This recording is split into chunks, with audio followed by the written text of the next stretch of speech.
بسم الله الرحمن الرحيم السلام عليكم ورحمة الله تعالى وبركاته إذن أهانتين بداود الكسو دوادة برامج وريدك جانالك حولك ورارك قضوبادة أن إذن كوكسو قدبنتو نانا وحاقيبك نغنية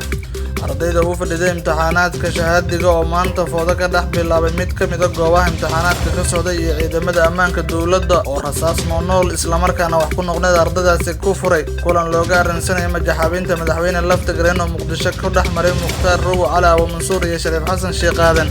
hogaamiyihii hore ee Koonfur Galbeed haddaba maxay isla meel dhigeen kulankaasi waxyaabo ku gadaamanayaan idin soo gudbin doonaa qodobada kale aad maqli doontaan waxa qayb ka noqonaya Puntland ma noqon doontaa mucaaradka ugu horeeya ee dawladda madaxweyne Xasan Sheekh Maxamuud maxaa la gudboon hogaamiyaha maamulka Puntland maadaama uu ku hungoobay doorashada ka dhacday Muqdisho qodobada kale aad daawan doontaan waxa qayb ka noqonaya ra'iisul wasaaraha magacaaban Xamse Cabdi Barre oo dowladda kala duwan ku soo bandhigay mid ka mid ah hoteelada ugu caansan magaalada caasimadda ee Muqdisho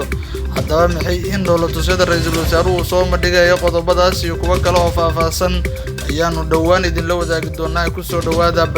barnaamij wareedka janaalka xulka wararka waa hagaag ismaqal aragti wanaagsan daawadayaal ku soo dhawaada qodobadii hordhacaad maqasheen oo faahfaahsan xilli sabtidii toddobaadkan bilowgiisa magaalada Muqdisho iyo guud ahaan gobolada dalka Soomaaliya uu ka furmay imtixaanaadka fasalka afraad ee dugsiga sare ama form 4 waxa loo yaqaano isla markaana ay u fadhiisanayeen in ka badan 30,000 oo arday oo ku nool koonfurta iyo bartamaha Soomaaliya ayaa waxa ay imtixaano kala duwan uga socdaan goobaha loo asteeyay imtixaanaadka isla markaana wasaaradda waxbarashada xukuumadda federaalka Soomaaliya ay shaaca ka qaaday iskuulka hoose dhexe sare ee Macalin Jaamac oo ku yaala degmada Xamarweyne ee gobolka Banaadir isla markaana kamid ah goobaha dawladda Soomaaliya ay u asteysay in lagu qaado imtixaanaadka shahaadiga ee fasalka afraad isla markaana arday tiro badan ay ku galaysa ayaa maanta waxa ka dhacay buuq iyo rabshado kuwaasi oo sababay in ay dhaawacyo kala duwan ay ka dhasheen maadaama ciidamada dawladda federaalka Soomaaliya ee goobtaas waardiyeynayay ay rasaas nool ay u adeegsadeen ardayda oo la sheegay in macallimiinta ay kula dhaceen ardayda ayaa macallimiinta waxay kula kaceen falal ka baxsan anshaxa maadaama la sheegay in ciidamada ay xakameyn waayeen kadibna ay rasaas hoos iyo kor intuba ay ugu fureen hayeeshee wararka ugu dambeeya aan helayno ayaa sheegaya in ardaydu ay waxyaalo baani ay ka soo gaartay rasaasta nool ee ciidamada dawladda Soomaaliya goobaha loo asteeyay imtixaanaadka ee isla markaana wasaaradda waxbarashada ay u joogaan wakiilo ka socda ama goobjoogayaal ayaa waxa imtixaanaadka maalinta saddexaad oo maanta ah goobaha loo asteeyay imtixaanaadka lagu qaado hase ahaatee ciidamada dawladda oo xakameyn waayay rabshado kala duwan ay dhigayeen ardayda kala duwan ee halkaasi imtixaanaadka ku galayay inkastoo war rasmi ah uusan ka soo bixin wasaaradda waxbarashada iyo maamulaha goobta imtixaanaadka lagu qaaday iyo kormeerayaasha haddana waxaa jirta qasaarooyin kala duwan oo aanu helnay isla markaana sheegaya in dhaawacyo kala duwan oo ku dhawaad 3 qofood oo ardayda qayb ka ahaayeen ay wax ka soo gaareen ciidamada dawladda Soomaaliya ayaa mararka qaar waxa ay ku kacaan falal ka baxsan amniga maadaama ardaydu ay sameeyeen falal fowda ah isla markaana kaga soo horjeedeen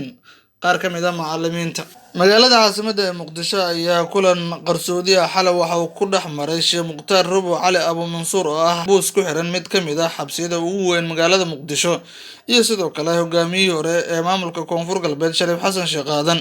waxaana la sheegay in labada dhinac ay ka wada hadleen kulamadoodana ku korfeeyeen xaaladda maamulka Koonfur Galbeed iyada oo la sheegayo ama wararka ugu dambeeya warbaahinta soo disay ayaa waxa ay tabaxayaan in labada dhinac ay ka wada hadleen sida loo majaxaabin lahaa hogaamiyaha maamulka Koonfur Galbeed Cabdicasiis Xasan Maxamed Laftagreen oo maamulka Koonfur Galbeed uu horay qora caaridiisa uu geeyay madaxweynihii doorashada looga adkaaday Maxamed Cabdullaahi Farmaajo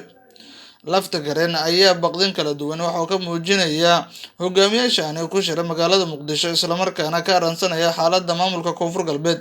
Shariif Xasan Sheekh Aadan oo ah ruux cadaas siyaasadeed iyo sidoo kale Mukhtaar Robo Cali Abu Mansuur oo jabhad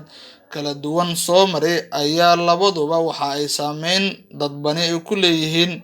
deegaanada Koonfur Galbeed waxaana lagu soo waramayaa in labadan dhinac ay ka wada shireen sida lagu qaban lahaa Cabdicasiis Laftagreen ama ay uga hor imaan lahaayeen hogaamiyaha koonfur galbeed Cabdicasiis Xasan Maxamed Laftagareen. Weli waxaad daawanaysaan barnaamij wareedka xulka wararka ee toos idinkaga imaanaya. Puntland ayaa waxaa laga cabsi qabaa in ay noqoto mucaaradka ama maamulka kaliya ee kasoo horjeesata nidaamka madaxweyne Xasan Sheekh Maxamuud. Warar kala duwan oo aanu helnay ayaa waxa ay sheegayaan in madaxweynaha Puntland Saciid Cabdullaahi Dani kulan oo magaalada Garowe caasimada Puntland kula qaatay xildhibaanada ama golaha wakiilada maamulka Puntland u sheegana in dhibaatooyin kala duwan Puntland ay kala kulantay hogaankii hore ee dalka madaxweyne Maxamed Cabdullaahi Farmaajo ha yeeshee dadaalkii adkaa ay u gashay ay ku qasaartay. Waxa uuna sheegay in aanu waxaba yaraatay wax tashi ah madaxweyne Xasan Sheekh Maxamuud uusan magacaabista ra'iisul wasaaraha cusub uusan kala tashan. Puntland ayaana waxaa la filayaa ama ay siyaasiyiintu ay saadaalinayaan inuu noqon doono maamulka ugu horeeya ee mucaarada hogaamiyaha dhowaan loo doortay ee madaxweyne Xasan Sheekh Maxamuud. Xasan Sheekh Maxamuud oo ah rugcadda siyaasadeed islamarkaana horey wadanka usoo maamulay ayaa waxaa la rajeynayaa in uu tabashooyinka Puntland ay qabto uu la fadhiisto islamarkaana ka xaliyo. Waxaana sidoo kale hadda la eegayaa sida Puntland ay ula dhaqanto dowladda federaalka ee Soomaaliya ama u wajahdo la tacaamulkeeda. Ugu dambeyntiina ra'iisul wasaaraha cusub ee Jamhuuriyadda Federaalka ee Soomaaliya Xamse Cabdi Barre ayaa magaalada Muqdisho waxa uu kulamo kala duwan kula qaatay xildhibaano kasoo kala jeeda deegaanada Hirshabelle iyo sidoo kale Galmudug, iyada oo la rajeynayo in dhowaan baarlamaanka Soomaaliya labadiisa aqal fadhi ku yeeshaan Muqdisho ay ku ansixiyaan ra'iisul wasaaraha magacaaban ee Xamse Cabdi Barre. Xamse Cabdi Barre ayaa ah nin aqoon-yahan ah in muddo ahna gudaha dalka Soomaaliya iyo goobaha kala duwan ee waxbarashada aad uga soo shaqeeyay. Ha yeeshee xildhibaanada baarlamaanka federaalka ee Soomaaliya ayaa la filayaa in dhowaan ay ansixiyaan. Xamse Cabdi Barre oo